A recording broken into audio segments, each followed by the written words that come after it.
चलिए इस वीडियो में बात करते हैं रेगुलर एक्सप्रेशन की। तो जावास्क्रिप्ट में रेगुलर एक्सप्रेशन का क्या मतलब, इसका क्या इस्तेमाल होता है। तो जावास्क्रिप्ट में जो रेगुलर एक्सप्रेशन है उसका मतलब होता है सीक्वेंस ऑफ कैरेक्टर्स, जिसको आप सर्च पैटर्न में इस्तेमाल करते हैं। यानी कि जब आप कोई चीज़ सर्च करते हैं, जैसे गूगल में आपको कोई चीज़ सर्च करनी है तो वहाँ पर सर्च करने का एक तरीका होता है, या फिर आपको अपने विंडो में ऑपरेटिंग सिस्टम में, जो भी आपका ऑपरेटिंग सिस्टम उसमें आपको कोई चीज़ सर्च करनी है तो उसका एक पैटर्न होता है। अगर वो पैटर्न आपको अच्छे से पता है तो आप किसी भी चीज़ को सर्च कर सकते हैं। भले ही आपको फ़ाइल का नाम नहीं पता है, लेकिन फ़ाइल के कुछ वर्ड पता है तो उसको आसानी से सर्च कर सकते हैं। तो जावास्क्रिप्ट में जो रेगुलर एक्सप्रेशन है वो यही चीज़ प्रोवाइड करता है। ये जो होता है सीक्वेंस ऑफ कैरेक्टर्स होता है, जो कि आपको सर्च पैटर्न बना के देता है, जिसकी मदद से आप आसानी से कोई भी चीज़ सर्च कर सकते हैं और उस पर ऑपरेशन कर सकते हैं। तो search pattern can be used for text search and text replace operations. तो इसका प्रयोग जो सर्च पैटर्न होता है, जो कि सेट ऑफ कैरेक्टर्स होता है, एक तरीका होता है सिस्टमेटिक ढंग का। तो उसके ज़रिए उससे जो सर्च पैटर्न बनता है, यानी सेट ऑफ कैरेक्टर्स से जो सर्च पैटर्न बनता है, उसके ज़रिए आप किसी भी टेक्स्ट को सर्च कर सकते हैं और उसको रिप्लेस कर सकते हैं और भी बहुत सारे ऑपरेशन कर सकते हैं। तो अगर आपको किसी जगह पे किसी टेक्स्ट में या किसी भी जगह पर आपको कोई भी टेक्स्ट खोजना है तो उस टेक्स्ट को आप बोलेंगे सर्च पैटर्न, और उससे आपको आगे भी रास्ते खुलते हैं। इससे आप उसके ऊपर और बहुत सारे ऑपरेशन भी कर सकते हैं। तो regular expression can be used for performs all types of text search and text replace operations. तो रेगुलर एक्सप्रेशन जो है इसकी मदद से, जो कि एक सर्च पैटर्न को बनाता है, यानी टेक्स्ट को बनाता है, मतलब जिस चीज़ को आप खोजना चाहते हैं उसको एक खोजने का एक तरीका होता है, कैसे उसे सीक्वेंस ऑफ कैरेक्टर्स में लिखना है, ये चीज़ यहाँ पर बताई जा रही है। जैसे इसका सिंटेक्स क्या है, रेगुलर एक्सप्रेशन का सिंटेक्स क्या है, तो यहाँ पर आपको सर्च पैटर्न लिखना है। ठीक है, तो सर्च पैटर्न किसी चीज़ को आपको खोजना है तो आपको यहाँ पे लिखना है इस तरीके से, और उसके पहले और लास्ट में फॉरवर्ड स्लैश होने चाहिए। यानी फॉरवर्ड स्लैश जो होते हैं उनके बीच में आपको अपना जो सर्च टेक्स्ट है, यानी जिस चीज़ को आप सर्च करना चाहते हैं उसको यहाँ पे लिखना होता है। और उसके बाद ये मॉडिफायर्स होता है, जो कि कुछ लिमिटेशंस इसमें लगाता है, कुछ इसमें एक्सपेंशन भी करता है इस पैटर्न में कि किस तरीके से सर्च होगी। तो यही जो सर्च पैटर्न है वही है। जैसे कि आप अपने ऑपरेटिंग सिस्टम में कोई भी चीज़ अगर जो एड्रेस बार है उसमें डाल के खोजते होंगे तो कैसे आप लिखते हैं। किसी फाइल को खोजना हुआ, अगर फाइल का नाम ही आधा नाम आपको पता है तो कैसे आप लिखेंगे, कैसे उसको खोजेंगे आधे नाम से। तो उसको क्या लिखने का तरीका होता है, वही जो होता है रेगुलर एक्सप्रेशन प्रोवाइड करता है, या सर्च पैटर्न हमें बनाना आना चाहिए। कुछ इस तरीके का सिंटेक्स होता है उसका। ठीक, जैसे यहाँ पर एग्जांपल है कि जैसे कि इस चीज़ को हमें खोजना है। ठीक है, तो इसका जो रेगुलर एक्सप्रेशन है ये एक पैटर्न है, यानी एक टेक्स्ट है जिसको खोजना है। और तो इसको रेगुलर एक्सप्रेशन ग्रुप में हम कैसे लिखेंगे, तो इस तरीके से लिखेंगे, क्योंकि यही चीज़ यहाँ पर बताई है। पैटर्न रहेगा, यानी कि जो जिस चीज़ को आपको खोजना है यहाँ पे मॉडिफायर होता है, जो कि यहाँ पर आई दिया हुआ। आई जो है मॉडिफायर है, जो कि इस चीज़ को केस इनसेंसिटिव बनाता है। केस इनसेंसिटिव का मतलब ये हुआ कि ये जो है सर्च होगा। ठीक है, भले ही जो दूसरी जगह जिस चीज़ में इस चीज़ को सर्च करना है वहाँ पर ये चीज़ बड़े केस में लिखी हो, अपर केस में लिखा हो, या फिर लोअर केस में लिखा हो। ये जो letter upper case lower case कुछ भी हो, फिर भी ये सर्च होगा, क्योंकि आपने इसे सर्च इनसेंसिटिव कर दिया है। यूजिंग स्ट्रिंग मेथड्स, तो यहाँ पर जो जावास्क्रिप्ट में जो रेगुलर एक्सप्रेशन होते हैं are often used with the 2 string methods. यहाँ पर 2 स्ट्रिंग मेथड्स इस्तेमाल होते हैं, जिनके ज़रिए सर्च पैटर्न का इस्तेमाल किया जाता है, खोजा जाता है। तो एक तो सर्च मेथड है, दूसरा है रिप्लेस मेथड। तो search method uses an expression to search for a match and returns the position of the match. तो सर्च मेथड जो होता है इसमें ये एक्सप्रेशन का इस्तेमाल करता है, यानी रेगुलर एक्सप्रेशन का, ताकि एक सर्च की जा सके, मैचिंग कराई जा सके, और ये रिटर्न करता है जो भी मैचिंग होती है उसकी पोजीशन को। उसकी पोजीशन मतलब जो भी जिस चीज़ को खोजा जा रहा है उसका जो पहला लेटर है उसी की इंडेक्स पोजीशन ये रिटर्न करता है, ये वाला मेथड। ठीक है, और रिप्लेस तो आपको नाम से ही लग रहा होगा, कोई जिस चीज़ को सर्च किया जा रहा है अगर उसको जो पर्टिकुलर स्ट्रिंग है उसमें से उस पर्टिकुलर स्ट्रिंग को अगर रिप्लेस करना है तो उसी लिए इस्तेमाल होता है ये। अब यहाँ पर है कि देखते हैं, सबसे पहले यहाँ इसका एग्जाम्पल देख लेते हैं। तो यहाँ पर ये एग्जाम्पल है, तो यहाँ पर देखिए ये एक वेरिएबल है जिसमें ये स्ट्रिंग पड़ी हुई है, और उसके बाद इसने इसके ऊपर सर्च मेथड लगा दिया, टेक्स्ट डॉट सर्च इस तरीके से लगाया, और यहाँ पर इसने लिखा है W3 स्कूल्स, यानी कि इस चीज़ को खोजा जाएगा इस वेरिएबल में पड़ी हुई स्ट्रिंग में। ठीक है। तो ये स्ट्रिंग है, इसी में इसको खोजा जा रहा है। तो ये रिटर्न क्या करता है, ये रिटर्न करेगा इस स्ट्रिंग में ये W3 स्कूल्स की पोजीशन क्या है। तो इसकी पोजीशन का मतलब है इसका जो पहला लेटर है, ठीक है, उसका कौन सा इंडेक्स है, मतलब ये मौजूद है इसमें, यहाँ पर मौजूद है, तो इसका जो पहला ये जो इंडेक्स है, पहला लेटर का जो ये इंडेक्स है, इसी का इंडेक्स पोजीशन ये रिटर्न करता है। तो देखिए ये 0, ये 1 इंडेक्स, ये 2 इंडेक्स, ये 3 इंडेक्स, ये 4 इंडेक्स और ये वैकेंट 5 इंडेक्स, ये 6 इंडेक्स। इसीलिए n जो होता है, यानी कि n में क्या रिटर्न होता है यहाँ से, index position of matching string. यहाँ पर इसलिए इंडेक्स पोजीशन क्या है, 6 है, क्योंकि ये w जो है 6th इंडेक्स पे बैठा हुआ है। और इसको करके भी देख सकते हैं। तो देखिए ये आपका एक HTML डॉक्यूमेंट है, ये तो आपको पता होगा। और इसमें जावास्क्रिप्ट का टैग यहाँ से यहाँ तक के बीच में लगा हुआ है। यहाँ पे एक वेरिएबल बनाया गया है जिसमें स्ट्रिंग पड़ी हुई है, और यहाँ पर एक वेरिएबल बनाया गया है जिसमें ये मेथड वाला जो है आउटपुट स्टोर होगा। तो यहाँ से सर्च होने के बाद इस पर स्टोर होता है 6 वैल्यू, ठीक है। फिर उसके बाद यहाँ पर जो कंट्रोल आता है, तो document.get element by id demo.inner HTML, ये क्या काम करता है, जावास्क्रिप्ट का मेथड है जो बोलता है इस HTML डॉक्यूमेंट में एक डेमो आईडी वाला HTML एलिमेंट है, उसको खोजना है और उसके इनर HTML पे n की वैल्यू रख देनी है। तो इसको पता चलता है कि पैराग्राफ एलिमेंट ही है इसकी आईडी डेमो है, तो इसी के इनर HTML यानी कि ओपन टैग और क्लोज टैग बीच में इसको रख देना है n की वैल्यू यहाँ पर। तो इसको पैराग्राफ एलिमेंट यहाँ वेब पेज में डिस्प्ले कर रहा है, जो कि आपको 6 के रूप में दिख रहा होगा। इस तरीके से होता है। अब उसके बाद है using string search with A regular expression. ये तो नॉर्मल खोज थी, ठीक है। इसी को रेगुलर एक्सप्रेशन के जरिए कैसे कर रहा है, तो रेगुलर एक्सप्रेशन का जो सिंटेक्स होता है कैसे लिखना होता है, दोनों फॉरवर्ड स्लैश के बीच में आपको अपना सर्च पैटर्न लिखना होता है, यहाँ पर आपको मॉडिफायर देना होता है। तो ये चीज़ जो है इस चीज़ को केस सेंसिटिव बनाती है। और देखिए बन भी रहा है, यहाँ पर W छोटा है लेकिन यहाँ पर बड़ा है, फिर भी आंसर 6 दे रहा है। वो इसीलिए दे रहा है क्योंकि ये बता रहा है कि बस इसे खोजो, भले ही लेटर छोटे बड़े हो जाए हमें उससे कोई मतलब नहीं, लेकिन जो है लेटर सेम होने चाहिए, केस से मतलब नहीं होना चाहिए, अपर केस हो या लोअर केस हो उससे कोई मतलब नहीं। तो ये जो है सेंसिटिव बनाता है इस चीज़ को, ठीक है, कि खोज लो इसमें कोई भी हो। तो इसीलिए यहाँ पर इंडेक्स नंबर 6 है। तो इस तरीके से होता है। उसके बाद string replace with a string, ये रिप्लेस मेथड है जिसमें रिप्लेस करने के लिए होता है। जैसे कि यहाँ से ये रिप्लेस है, तो रिप्लेस में ये यहाँ पर आपको रिप्लेस करना होता है इस वाली वैल्यू से, यानी कि ये वो वर्ड होता है, वो स्ट्रिंग होती है जो कि इसमें मौजूद है, यानी इस टेक्स्ट वेरिएबल में मौजूद है ये वाला वर्ड, ये स्ट्रिंग, और इसी को रिप्लेस करेगा ये वाला। तो इसमें भी यहाँ पर ये बटन बनाया गया है। तो देखिए यहाँ पर एक बटन बनाया गया है, ऑन बटन, ये वाला इसी से बटन बना हुआ, और ये बटन पे लगा हुआ है माई फंक्शन, यानी कि जैसे ही आप क्लिक करेंगे तो ये माई फंक्शन जो है ये फंक्शन कॉल हो जाएगा। कॉल होने से फंक्शन जो कंट्रोल है यहाँ पर आएगा, और उसके बाद फंक्शन की बॉडी में जो भी कोड पड़ा हुआ है इसको एग्जीक्यूट करता है, ठीक है। और ये जावास्क्रिप्ट के अंदर पड़ा हुआ है, यानी कि आपका इतना पोर्शन जो है एग्जीक्यूट होगा। तो वही चीज़ यहाँ पर है और कुछ नहीं। इसमें डेमो आईडी वाला HTML एलिमेंट है, और उसकी जो वैल्यू वो टेक्स्ट में आके स्टोर होती है, ठीक है। तो इसकी वैल्यू क्या है, इसकी वैल्यू इस समय है ये वाली, प्लीज़ विजिट माइक्रोसॉफ्ट।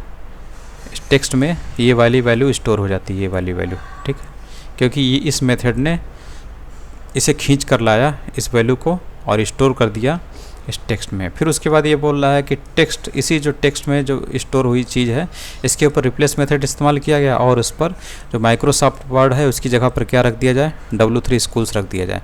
तो वही यहाँ पर कह रहा है। तो जैसे ही आप क्लिक करेंगे वैसे ही ये फंक्शन कॉल हो जाएगा, और इसके अंदर ये जो प्रक्रिया है माइक्रोसॉफ्ट के ऊपर W3 रखने की, ये रख दी जाती है। जैसे यहाँ माइक्रोसॉफ्ट अब यहाँ पर आपको जैसे क्लिक करेंगे यहाँ पर आपको W3 स्कूल्स दिखाई देगा, ठीक है, ये देखिए आ गया। उसके बाद use string replace with regular expression. अभी तो ये नॉर्मल काम था, रिप्लेस में इसमें कोई रेगुलर एक्सप्रेशन इस्तेमाल नहीं किया गया, लेकिन अब यहाँ पर रेगुलर एक्सप्रेशन इस्तेमाल किया जा रहा है।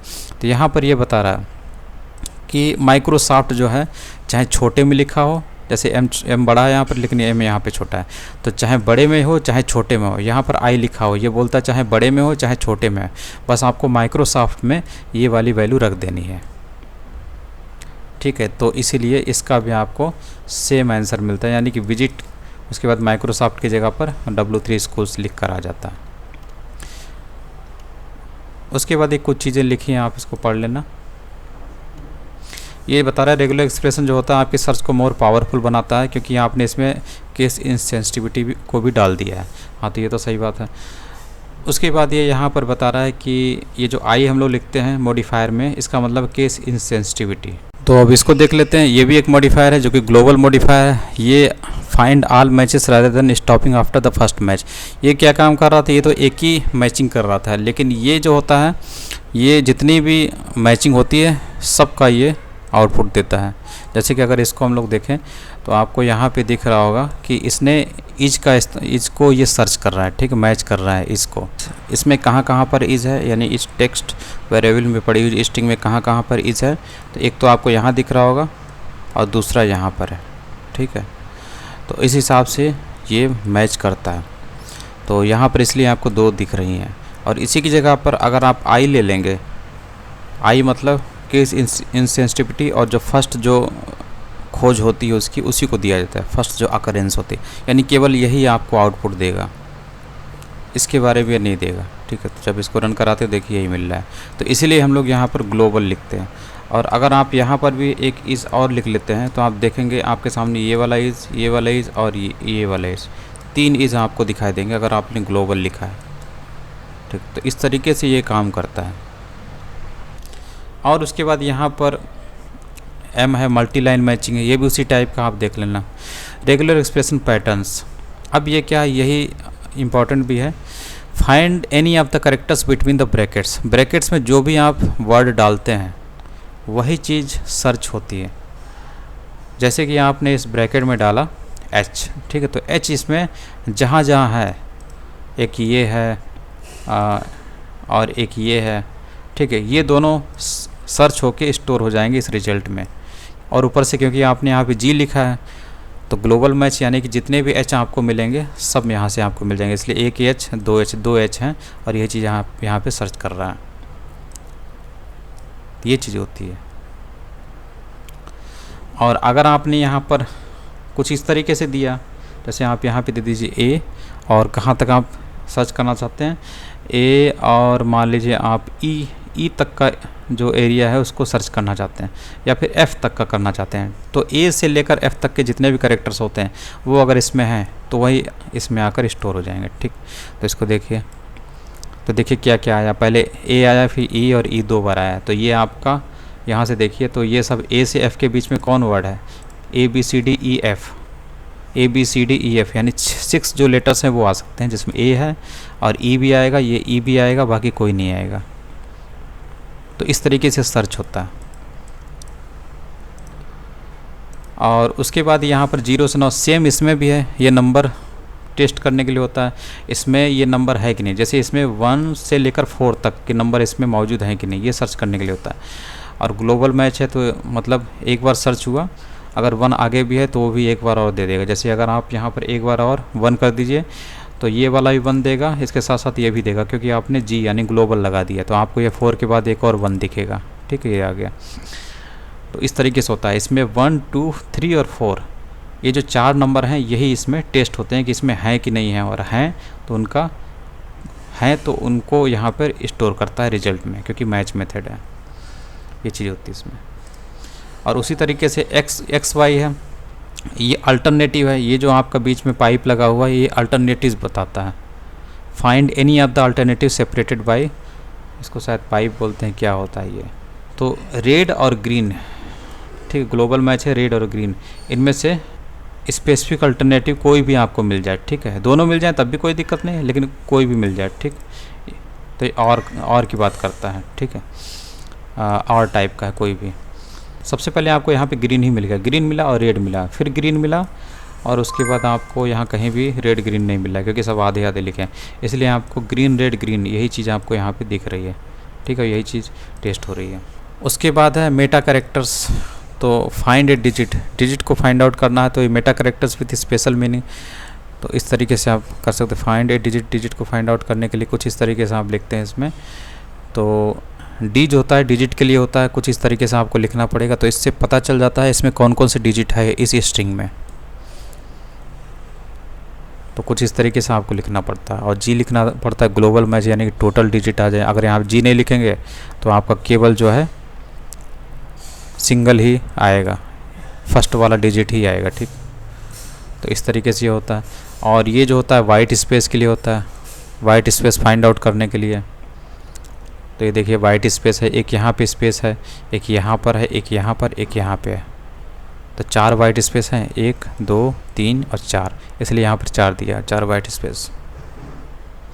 White space in characters, white space 4 हैं तो 3 कामा तो लगेंगे, इसलिए यहाँ पे दिख रहा है। इसके बाद है B, find match at the beginning of a word like this और at the end of the word like this. तो ये वर्ड की जो है मैचिंग करने के लिए होता है। जैसे इसको देखिए, जैसे कि आपको ये मैच कराना है, ये एलो जो वर्ड है, जो एलो है, इसकी मैचिंग करानी है, ठीक है। तो इसमें कोई मॉडिफायर तो लगा नहीं, यानी कि आपको ये सिंगल वाला ही ये रिटर्न करेगा। तो एलो देखिए कहाँ पर, एक यहाँ पर है और यहाँ पर भी है। लेकिन ये सर्च कैसे करता है, ये शुरुआती, यानी कि ऐसा वर्ड जो कि एलो से शुरुआत हो रहा है, उस वर्ड को ये ला के देता है और इसमें स्टोर करता है, ठीक है। तो एलो से कौन सा शुरुआत है, ये वाला नहीं, क्योंकि इसके पहले तो ये वर्ड, ये 3 लेटर लगे हुए हैं, लेकिन इस वर्ड की शुरुआत जो है एलो से हो रही है, तो हमें यही वाला मिल जाता है, यही वाला मिलता है। तो और उसी की ये पोजीशन, ये जो है सर्च तो आपको पता ही है, जो भी मैचिंग होती है उसकी इंडेक्स पोजीशन रिटर्न करता है।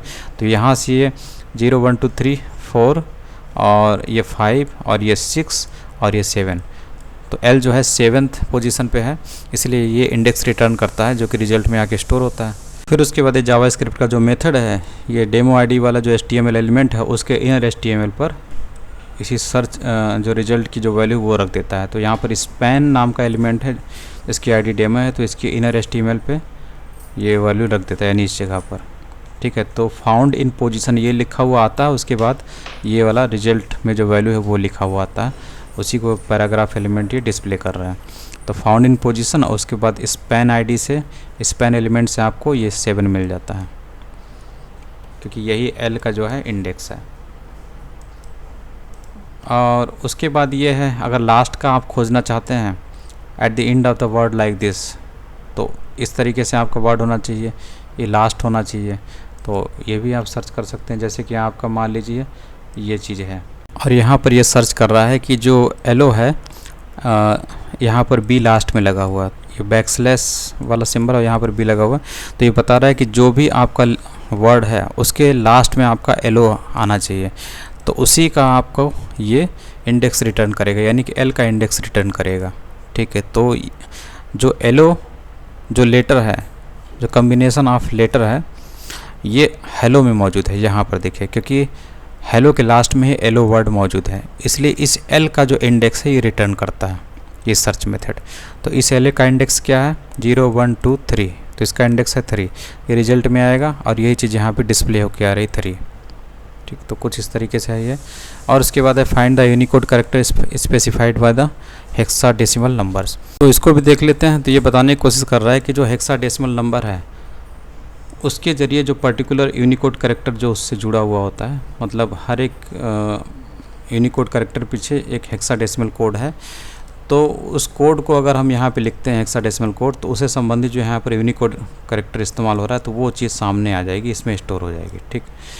तो इससे संबंधित कौन सा हेक्साडेसिमल कौन सा यूनिकोड कैरेक्टर है, तो वही यहाँ पर ये लिख रहा है कि WW इससे संबंधित है, ठीक है। और जो आपको इसमें मैच होती हुई दिख रहा है, मतलब सिंपली ये है कि यहाँ पर हेक्साडेसिमल कोड है, क्योंकि हेक्साडेसिमल कोड जो होता है किसी कैरेक्टर से संबंधित है और वो कैरेक्टर इसमें मौजूद है, तो वही यहाँ पर आउटपुट आ रहा है, ठीक है। यहाँ पर सिंपली अगर आप W खोजेंगे तब भी आपको यहाँ से मिलेगा आंसर ये, ठीक है। अगर आप सिंपली यहाँ से W खोजिए, कैपिटल W, तो भी आपको यहाँ से 2 W मिलेंगे, ठीक है। लेकिन इसी चीज़ को यहाँ पर इसने हेक्साडेसिमल कोड में लिख दिया है और उन हेक्साडेसिमल कोड का यहाँ पर यूनिकोड कैरेक्टर मौजूद है जो कि है W, ठीक। तो इसकी जगह पर अगर हम लोग लिखना चाहें तो मान लीजिए हम लोग देखते हैं कि 56 पे कौन सा हेक्साडेसिमल जो ये हेक्साडेसिमल नंबर है, तो ये जो है किस यूनिकोड कैरेक्टर के लिए जिम्मेदार है, तो यहाँ पर आ जाएगा ये भी के लिए जिम्मेदार है। ठीक है, भी को हेक्साडेसिमल में इतना लिखा जाता है, तो ये चीज़ है। उसके बाद है क्वांटिफायर्स डिफाइंस क्वांटिटीज़। तो यहाँ पर n+ है। n+ का मतलब हुआ कि matches any string that contains at least 1 n।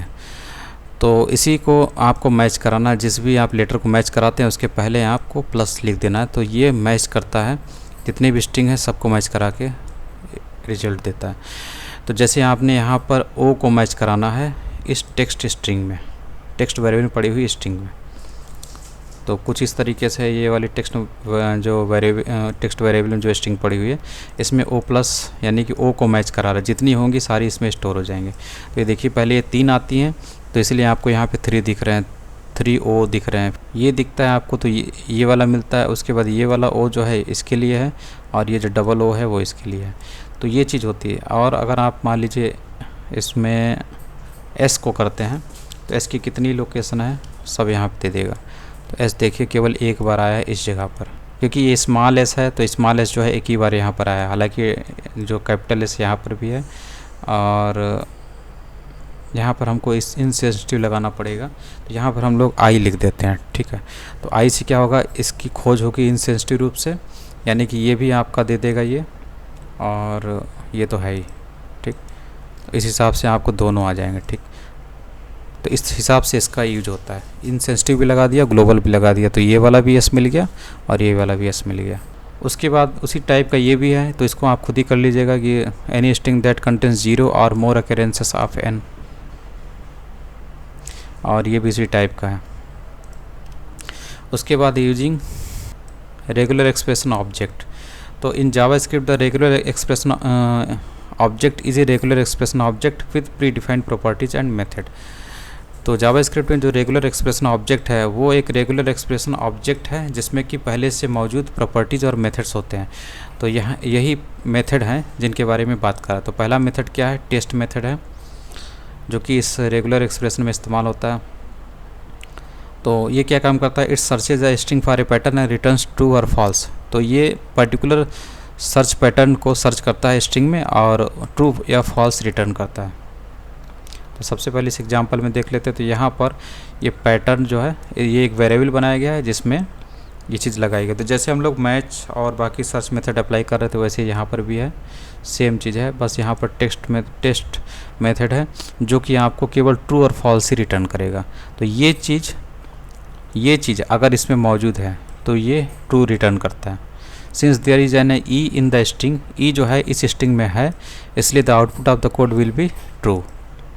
ये चीज़ें हैं, तो इसको आप देख सकते हैं या फिर आप टेस्ट कर सकते हैं यहाँ से। और यहाँ पर आपको ये नहीं बनाना है तो सिंपली आप इसको ये वाला कुछ इस तरीके से भी लिख सकते हैं। इसको आप कॉपी कर लीजिए और यहाँ से इसकी जगह पर आप लिख सकते हैं इसको, और इस चीज़ को हटा सकते हैं क्योंकि इसका कोई इस्तेमाल नहीं, तब भी आपका आउटपुट जो है सेम रहेगा। ठीक, क्योंकि इसको बिना वेरिएबल में डाले ही हम लोग इसके ऊपर डायरेक्ट टेक्स्ट मेथड अप्लाई कर रहे हैं। और इस टेक्स्ट में कहाँ से, टेक्स्ट वेरिएबल में कहाँ से वैल्यू आ रही है, यहाँ से। और यहाँ पर P01 ID वाला कौन सा एलिमेंट है, ये पैराग्राफ एलिमेंट। तो इसके ये वाली स्ट्रिंग में सर्च हो रही है ई की वैल्यू, ई की सर्च हो रही है, इसलिए यहाँ पे ट्रू दे रहा है। उसी प्रकार से दूसरा ये जावास्क्रिप्ट जो रेगुलर एक्सप्रेशन ऑब्जेक्ट है, इसका दूसरा मेथड है EXEC मेथड है। ये भी यही काम करता है। It searches for specified pattern and returns found text as an object. ये भी ऐसे ही सर्च करेगा, लेकिन ये रिटर्न क्या करता है, जो भी टेक्स्ट इसे मिलता है एज ऑब्जेक्ट उसे फाइंड आउट करता है। और अगर वो ऑब्जेक्ट यानी वो जो स्ट्रिंग है यानी जो टेक्स्ट है नहीं मिला उसमें, तो ये एम्प्टी ऑब्जेक्ट, नल ऑब्जेक्ट रिटर्न करता है। तो जैसे यहाँ पर है तो सेम चीज़ है, बस यहाँ पर उसका जो EXEC है और जो टेस्ट है दोनों में यही अंतर है कि एक तो जो है ट्रू फॉल्स रिटर्न कर रहा था टेस्ट, और ये जो EXEC है ये ऑब्जेक्ट रिटर्न कर रहा है। मतलब रहेगी तो स्ट्रिंग लेकिन in the form of object वो रहेगी। यहाँ पर इसी चीज़ को खोजा जा रहा है इस स्ट्रिंग के अंदर, और इस पे ये EXEC मेथड लगा है जो बताता है, जो रिटर्न करता है स्ट्रिंग को ऑब्जेक्ट के रूप में। यानी यहाँ से जो जो मिलता है वो इसे इस ऑब्जेक्ट वेरिएबल में स्टोर करता है। तो उसके बाद ये document dot gate element by I D demo dot inner HTML, ये क्या काम करता है, इस चीज़ को जो डेमो ID वाला HTML एलिमेंट है, यानी ये जो पैराग्राफ एलिमेंट है, इसके इस जगह पर इनर HTML की जगह पर रख देता है। इसको पैराग्राफ एलिमेंट डिस्प्ले करता है, तो यही चीज़ आपको यहाँ दिखाई देती है। तो क्या क्या चीज़ें देख लेते हैं, ये मेथड क्या क्या रख रहा है। तो सबसे पहले फाउंड स्ट्रिंग आती है, ठीक है, ये तो आपका एज इट इज़ हो जाएगा जो कि आपको यहाँ पे दिख रहा होगा। उसके बाद आपका ऑब्जेक्ट 0 है, तो ये बोलता है कि जो आपका ऑब्जेक्ट वेरिएबल है उसमें जो 0 इंडेक्स पे क्या स्टोर हुआ है। तो यहाँ से ये जो पहला वाला है ई है, इसी को ये सर्च करेगा, ठीक है, यही वाला ई है, इसी को सर्च करेगा ये। तो जब इसको सर्च करेगा तो इसका इंडेक्स तो 0 ही है, जो पहला ई मिलेगा वो आपको 0 इंडेक्स पे ही मिलेगा, जो पहला वाला ई मिलेगा वो आपको 0 इंडेक्स पे ही मिलेगा, इसलिए ऑब्जेक्ट 0 से ये ई मिल जाता है। उसके बाद इन दी पोजीशन उसी के आगे ऐड हो जाता है, जो कि आपको ऐड होते हुए दिख रहा है। उसके बाद ऑब्जेक्ट डॉट इंडेक्स से उस ऑब्जेक्ट का इंडेक्स मिल जाता है, चूँकि एक ही ये सर्च करता है सिंगल, ठीक है, तो इसीलिए ऑब्जेक्ट डॉट इंडेक्स से उसका इंडेक्स मिल जाता है कि आखिर इसका इंडेक्स क्या है। तो इस स्ट्रिंग में इसकी पोजीशन क्या है, तो इसकी पोजीशन है इंडेक्स नंबर 2, इसलिए यहाँ पर 2 मिल जाता है। और बाकी उसके बाद ये स्ट्रिंग आ जाती है। उसके बाद object dot input, object dot input से आपको ऑब्जेक्ट का जो इनपुट है, यानी इनपुट क्या है, ये कंप्लीट लाइन, ये एक इनपुट है, इसीलिए ये चीज़ इन द टेक्स्ट के बाद ये वाली पूरी लाइन कंप्लीट आपको दिखती है यहाँ से जो आपको मिलती है, क्योंकि ये है ऑब्जेक्ट का इनपुट। तो इस तरीके से है। तो यहाँ पर केवल बस यही है कि इसको ये जो रिटर्न करता है ये मेथड, ये ऑब्जेक्ट रिटर्न करता है, लेकिन असल में ये है स्ट्रिंग, लेकिन जब ये रिटर्न करेगा तो ई को ऑब्जेक्ट के रूप में दिखाएगा। लेकिन आपको ये जब सर्च करना तो इसे स्ट्रिंग के रूप में ही यहाँ पे देखना है। जैसे आपने इसे देखा, उसके बाद यहाँ पर आप कंप्लीट रेफरेंस देख सकते हैं।